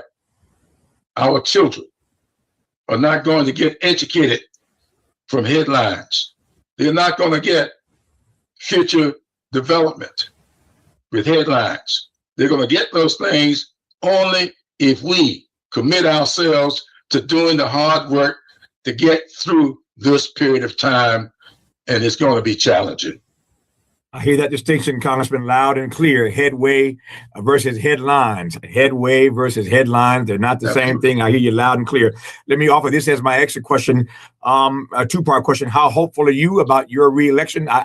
It's hard to bet against James Clyburn, number one. But how are you feeling about your own campaign? And more broadly, how are you feeling about the chances Democrats have historically with a black man as speaker to take back the House? Well, you know, I've been disappointed by a lot of individuals, and I'm feeling some disappointment now, but I am never disappointed by the people of this great nation. We rose up to the occasion all the way through the first 8 that I wrote about, all the way through the Warren Coat, Earl Warren, a Californian, by the way, through Lyndon Johnson, a Southerner. Who would have thought that the man from Texas would have given us the 64 Civil Rights Act of 65, Voting Rights Act of 68, Fair Housing Law? I have seen the assistance we need to get things done come from some strange places. And I do believe that the assistance we need, the partnerships that we need are there. But we have got to do our part. Lyndon Johnson never would have called for the 1965 Voting Rights Act had it not been for John Lewis, Hosea Williams, and others marching across that Edmund Pettus Bridge on March the 7th, I believe it was, in 1965. We got the Voting Rights Act on August the 6th, 1965. But only after we did our part. So I'm saying to everybody, we don't sit back and wait on somebody to do it. Go out and do that which you can do, and you will be surprised at the partnerships that we will develop along the way, and we'll get this done. His book is called The First 8, A Personal History of the Pioneering Black Congressman Who Shaped the Nation. I have read the book. I highly recommend it. You will not be disappointed. It ought to be added to your library. Once again, it's called The First 8, A Personal History of the Pioneering Black Congressman Who Shaped a Nation. A lot is at stake this year. And so that's why we wanted to have a special midterm election year conversation with James E. Clyburn of South Carolina. Congressman, thank you for your time, sir. All the best to you. Thank you so much for your friendship, and I look forward to seeing you real soon. It's afternoon drive time with Jesse Jackson Jr. Only on KBLA Talk 1580.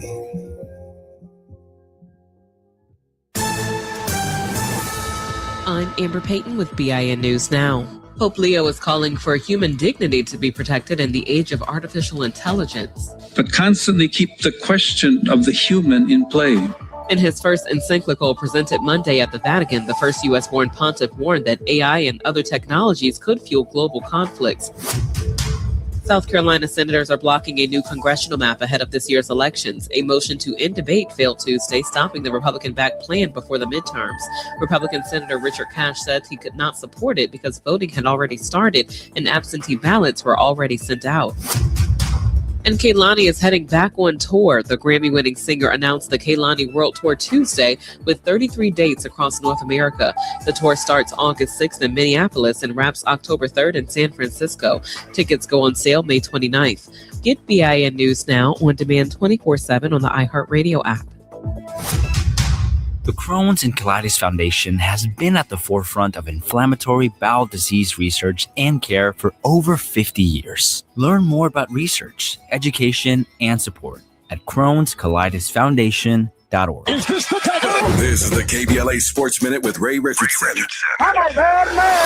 A lot of people are calling it the best playoff run in NBA history. You can make a good case for the New York Knicks after they swept Cleveland in the Eastern Conference Finals. The Knicks have won 11 straight playoff games and have suddenly become a potential favorite to win the NBA championship. Knicks fans in Los Angeles are rejoicing over their team making it to the NBA Finals for the first time in 27 years. The Knicks will have plenty of time to rest and prepare for the finals, which tip off June 3rd. The Western Conference Finals will go at least 6 games. San Antonio and Oklahoma City are tied at 2-2. Game 5 is tonight in OKC. Congratulations to the baseball team at HBCU Alabama State. Alabama State won the SWAC Conference title Monday with an 8-6 win over Florida A&M. The victory gives Alabama State an automatic bid to the NCAA tournament. No debates, no speculation, just the info you need. That's your KBLA Sports Minute. I'm Ray Richardson on KBLA Talk 1580. You can't fix what you won't face. And we face it every day. This is KBLA Talk 1580. We've got a lot to talk about. Hi, I'm Zoe Williams, aka the Voice of Reason, encouraging you to join me weekdays from 7 to 9 p.m. for the world's most intriguing relationship radio roundtable. Every night, I facilitate and encourage our loyal listeners to participate in the most engaging relationship discussions you'll hear anywhere. So make it a point to rendezvous with me, Zoe Williams, the Voice of Reason, Monday through Friday, 7 to 9 p.m. Pacific Standard Time. Trust me, your relationships will never be the same. The VOR is on fire tonight. Unapologetically progressive. KBLA Talk 1580. We've got your black. Hi, I'm Chris Holden, former California Assembly member, former mayor of Pasadena, and CEO of LA Fire Justice. I've spent my career fighting for our communities. When I saw Edison celebrating $4.5 billion in profits while Eaton fire survivors struggle to make ends meet, it made me simultaneously sick and furious. Families and individuals are dealing with financial pressure, insurance delays, costly remediation, and the painful question of how to rebuild their lives, while the utility that caused the fire is paying its executives millions and is more profitable than ever. That's not justice. That's a disgrace.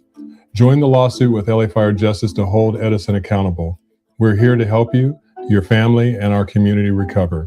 Visit lafirejustice.com today to learn more about your eligibility and how to start. Advertisement. Douglas Boxer, 221 East Walnut Street, Suite 100, Pasadena, California, 91101 is the attorney responsible for this ad. LA Fire Justice is proud to sponsor Conversation Live, Altadena Rising with James Farr on KBLA Talk 1580. By texting 64,000, you agree to receive recurring automated marketing messages from IQ Bar. Message and data rates may apply. No purchase required. Terms apply. Available at eatiqbar.com/policy/terms of service.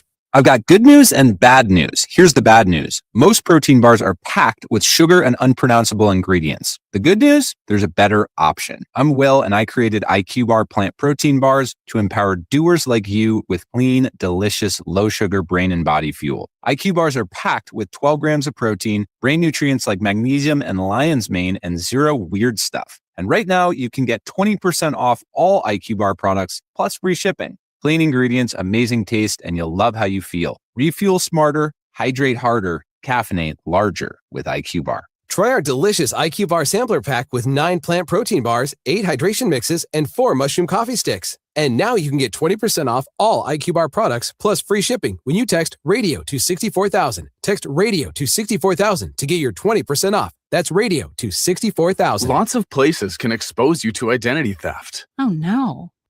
That's why LifeLock monitors hundreds of millions of data points a second for threats to your identity, which is way more than anyone can do on their own. If we find anything suspicious, like new loans or changes to your financial accounts, we alert you right away, all through text, phone, email, or the LifeLock app. Get the alerts that could make all the difference. Save up to 40% your first year with promo code NEWS at LifeLock.com. Terms apply.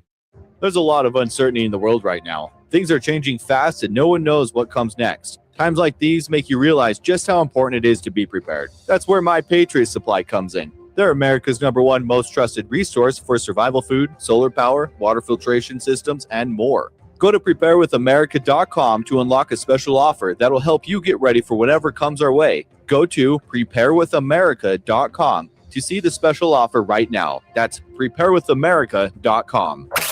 You're listening to Jesse Jackson Jr. on KBLA Talk 1580. The Jesse Jackson Jr. Show. The Jesse Jackson Jr. Show. The Jesse Jackson Jr. Show. The Jesse Jackson Jr. Show. King Volley, drop the beat. Come on and talk with me. Come on and listen to me. Come on and talk with me. Come on and listen to me. KBLA Talk 1580. I'm Jesse Jackson Jr., listening to the Jesse Jackson Jr. Show on KBLA Talk 1580. An amazing interview between Tavis Smiley and Representative Jim Clyburn, one of the foremost authorities in urban radio, along with the foremost authority of African Americans in the Congress of the United States. I'm particularly honored that in this hour, Barbara Arnwine, On the Grind with Barbara Arnwine, right here on KBLA Talk 1580, the president and founder of the Transformative Justice Coalition, is joining us to unpack the conversation between Tavis and Jim Clyburn. I can't think of a more appropriate format or show or forum to be on than KBLA when discussing the future of our people. Barbara, welcome forward to the Jesse Jackson Jr. Show. Thank you so much for having me. Barbara, your initial thoughts on the interview between Tavis Smiley and Jim Clyburn. It was classic Clyburn, I thought, Congressman Clyburn.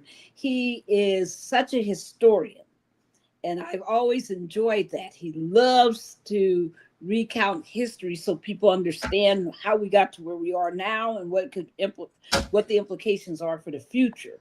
But you know what? For all that he said, he was being modest. I was reading an article the other day talking about his seat being threatened by redistricting, and the one thing that even the white members of the South Carolina state legislature said is that he brings more money into that state than any other politician. Period. Millions upon millions of dollars that he has brought in historically, and that he continues to benefit that state.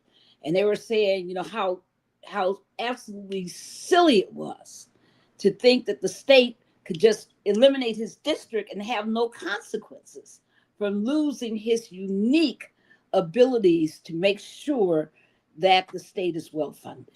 Barbara, you're going to the heart of the idea that to remove Jim Clyburn from Congress by redrawing his district and making him a less effective member would be a strategic mistake on behalf of Republicans in the state of South Carolina. Barbara? Yes.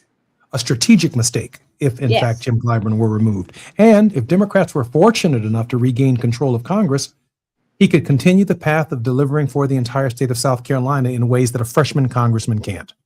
Oh, that apparently none of the other congressmen who are there can. I think, he's not the only congressman from South Carolina, so it says a lot that he is the #1 money generator, rainmaker for that state. I think the other thing is they miscalculated and underestimated Black South Carolinians. I don't know. Did you see? I mean, I went on line to find it because the national media has been so bad in covering these protests about the redistricting. But the one in South Carolina was fire.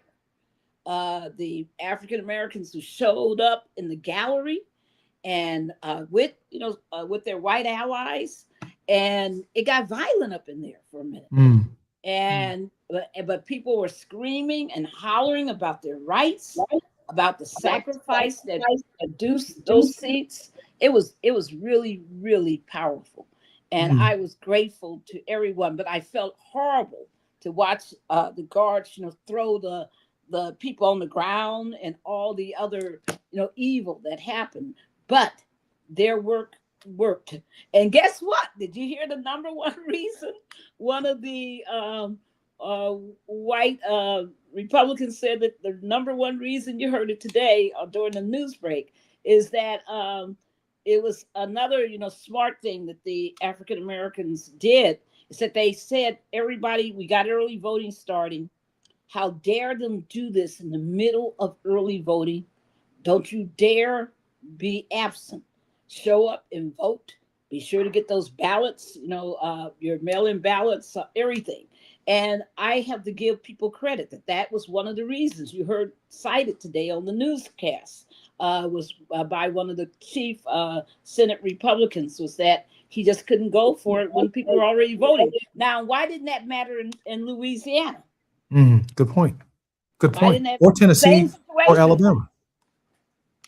And it just shows you what happens. But also, it's fascinating because remember, the president himself called and said to the governor, after the legislature initially said they didn't want to redistrict, the president himself called the governor and said, you got to get me that seat.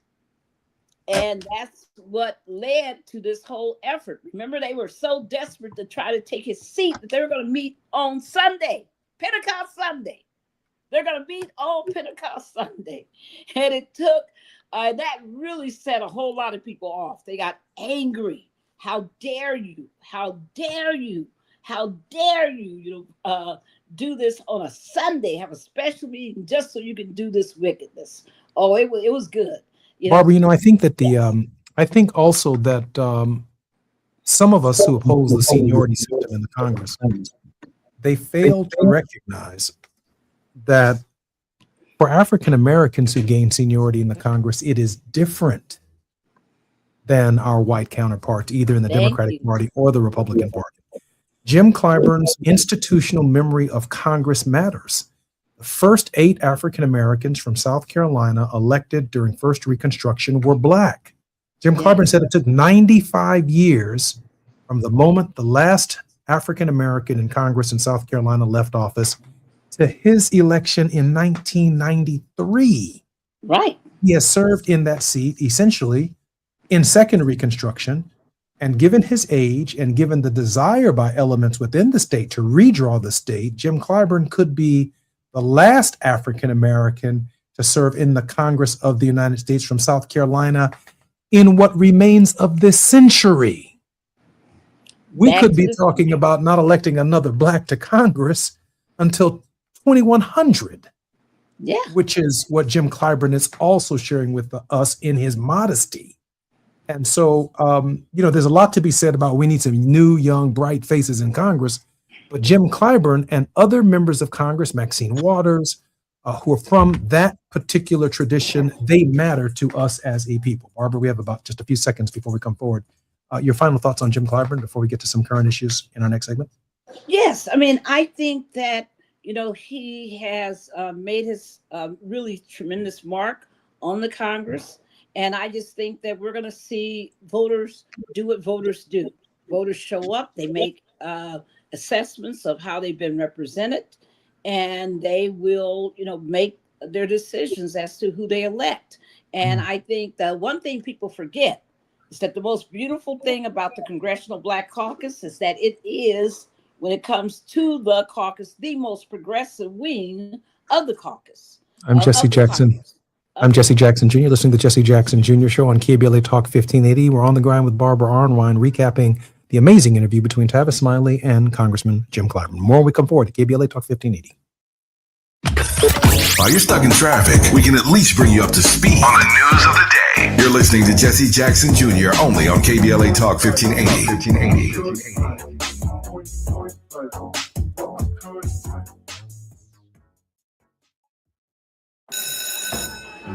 Let's be real. For too long, too many of our students have sat in overcrowded classrooms in underfunded public schools. But as head of the San Diego School Board, Richard Barrera changed that. Under Barrera's leadership, student literacy rose from the state average all the way to #1 among major urban school districts. Barrera led the way for smaller classrooms and for teachers to be paid what they're worth. Barrera funded more counselors and mental health services, and community schools that teach real-world skills for future jobs. A community organizer who became an education leader to fight for our kids. The only candidate for state superintendent of public instruction, backed by the 310,000 classroom educators of the California Teachers Association. Vote Democrat Richard Barrera for state superintendent. Ad paid for by California Teachers Association Independent Expenditure Committee, not authorized by a candidate or committee controlled by a candidate. This is a special alert to all Americans who own a vehicle with less than 200,000 miles with an auto warranty about to expire or with no warranty coverage at all. Due to a decline in the economy, CarShield is announcing a low-cost month-to-month vehicle protection plan that is now available to the public to save any driver out-of-pocket expenses on future auto repairs. Call now to find out how you can pay almost nothing for covered auto repairs. Yes, you heard that correctly. Pay almost nothing for covered auto repairs. An open phone line has been established for all drivers to call for a free quick quote. Call 800-478-6430 now. Drivers who are covered will not have to pay for covered repairs again. This protection plan is at an all-time low. Additionally, drivers who activate this vehicle protection today will also receive free roadside assistance, free towing, and car rental options at no additional cost. Call us for your free quick quote today. 800-478-6430. That's 800-478-6430. What do you have to lose? Call 800-478-6430. Again, 800-478-6430. Lunch was great, but this traffic is awful. Can we stop at a bathroom? Are you all right? I keep having stomach issues after eating, like diarrhea, gas and bloating, abdominal pain, and sometimes oily stools. Sound familiar? Those stomach issues may actually be a pancreas issue called exocrine pancreatic insufficiency, or EPI. Creon pancrelipase may help manage EPI. Creon is a prescription medicine used to treat people who can't digest food normally because their pancreas doesn't make enough enzymes. Creon may increase your chance of fibrosing colonopathy, a rare bowel disorder. Tell your doctor if you have a history of intestinal blockage or scarring or thickening of your bowel wall, if you are allergic to pork, or if you have gout, kidney problems, or worsening of painful swollen joints. Call your doctor if you have any unusual or severe gastrointestinal symptoms or allergic reactions. Take Creon as directed by your doctor and always with food. Do not chew capsules as this may cause mouth irritation. Other side effects may include blood sugar changes, gas, dizziness, sore throat, and cough. These are not all the side effects of Creon. Call 800-633-9110 or visit creoninfo.com to learn more. That's CREONinfo.com. I'm asking my doctor about EPI and if Creon could help. My mom has decided to learn to paint, and she's good. My dad's now into creative cuisine, and I've already put on 6 pounds. Learning new things comes with age. My mom, she started forgetting my name and what we're talking about. Forgetting well-known things doesn't. Memory loss may be a sign of Alzheimer's disease. Early detection gives you and your loved one time to plan for the future. Learn the warning signs of Alzheimer's at 10signs.org. Brought to you by the Alzheimer's Association and the Ad Council.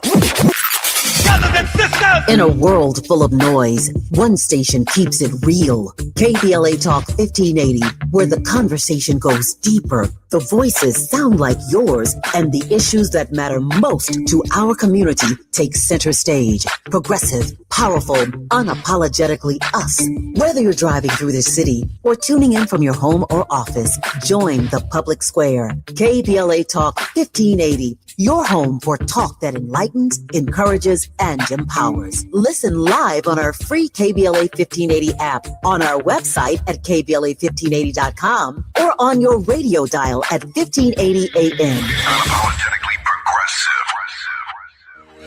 What if your rooftop could earn you money every year? With LADWP's Solar Rooftops program, you can get solar panels installed and maintained on your home at no cost and earn up to $900 a year. That's up to $18,000 over 20 years. There are no upfront costs, no credit checks, and no annual fees. Plus, you'll help power Los Angeles with clean local solar energy and reduce reliance on fossil fuels. Make your rooftop work for you. Apply today at ladwp.com/solar rooftops.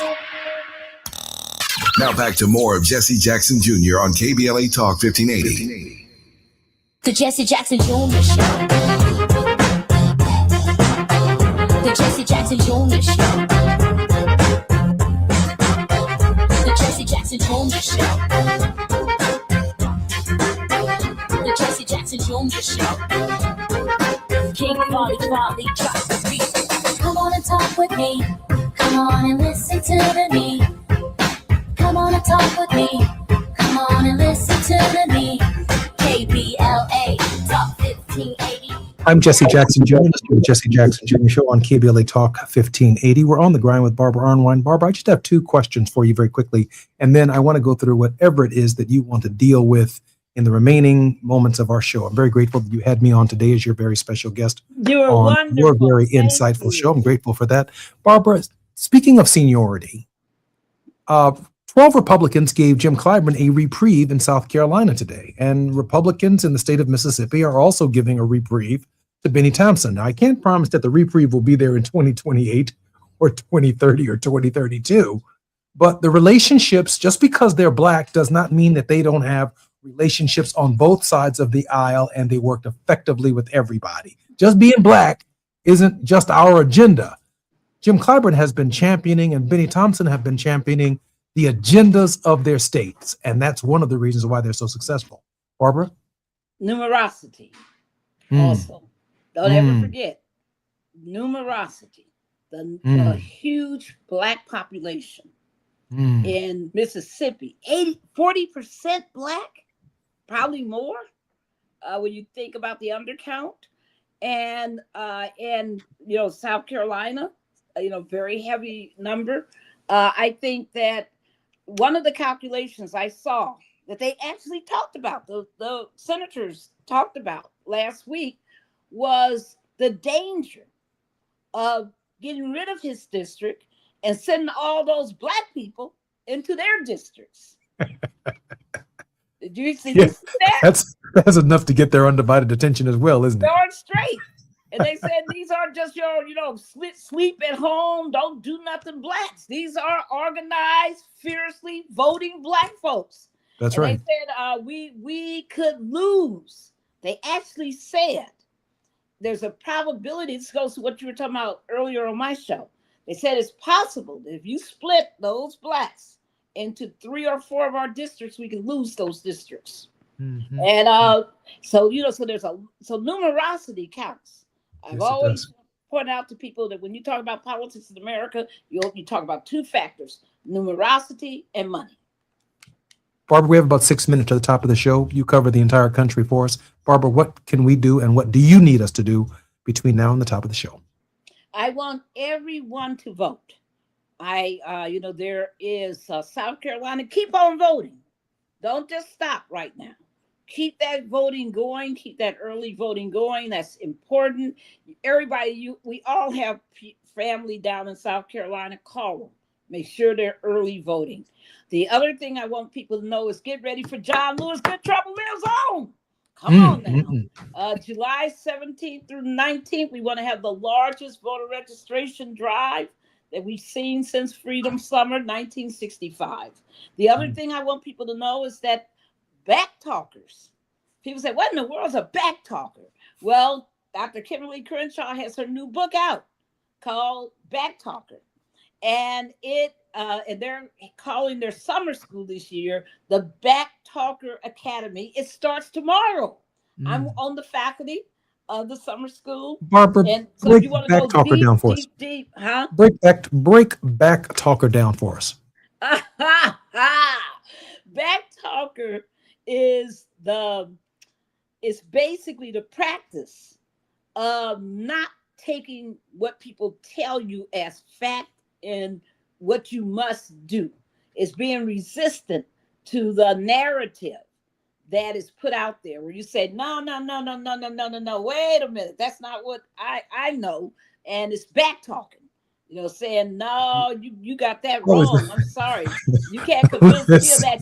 You are a back talker. I know a bunch of African American you are number one back who talker. are missing their front teeth for back talking. You got it. You got it. That kind of back talking. Oh, I got it. You are political back talking. Political and consciousness black talking. Saying what the hell you talking about? We don't have any history.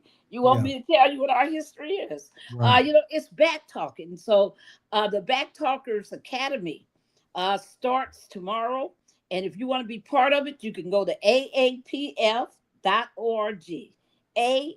aapf.org, and sign up and be part of it, because I'm talking. I'm back talking. That's wonderful. That's wonderful. Boy, we can spin some stuff. That's kind of amazing. What else should we be doing, Barbara? We're voting in South Carolina. We're voting, I believe, in Louisiana. We're voting, I think right now we're voting in Alabama and Tennessee, aren't we, Barbara? All of that is happening, but let me be very clear, people. Today, 3 big things happened. And they only happened because Black folks been out in these streets raising hell. And I meant hell, Hell. And that is, 1, the courts, a 3-judge federal court ruled in Alabama that attempt by the Alabama state legislature. Remember when they were meeting during the tornado and all the floods and all that, and they were so determined to be racist and get rid of that district? Well, the 3-court panel today invalidated that map that the Alabama state legislature passed, and told them they have to go back to the old map that has, 2 African American majority districts. So the Alabama state legislature isn't happy. They'll probably appeal it, but we're happy because that happened because Black folks. You need some good news around here. Yeah, and the other good news, of course, you mentioned earlier, is Mississippi. That Mississippi had talked about they were going to do all this redistricting, all this stuff. Now they're talking about, well, we're not so sure, because somebody's done that map counting. They done split it around and looked at it, and they realized you killed Benny Thompson's district, and they got serious problems. Again, what you going to do with all those Blacks? What you going to do with all those smart Blacks? What you going to do with all those organized Blacks? Folks, they only fear us if we're organized. So get organized. Barbara, we got about 30 seconds for your word of hope. My word of hope is that I'm just joyous that people continue to fight. Fannie Lou Hamer, Ella Baker, Harriet Tubman, Malcolm X, Dr. King, Jesse Jackson Sr., they're all looking at us, and they're saying, keep on fighting, children. We can support Barbara Arnwine at the tjcoalition.org. tjcoalition.org is the way to support Barbara. She's in the streets and in the field on behalf of us in all of these states, getting our people out to vote, inspiring them and registering them. Barbara, I love you very much, and there's nothing you can do about it. Oh, no, you're the best. Thank you. Look forward to talking with you next week. I'm Jesse Jackson Jr. You've been listening to the Jesse Jackson Jr. Show on KBLA Talk 1580. Thought-provoking Wednesdays or Wealthy Wednesdays will be tomorrow, and I look forward to seeing you all then. I'm Jesse Jackson Jr. on KBLA Talk 1580. KBLA 1580 Santa Monica.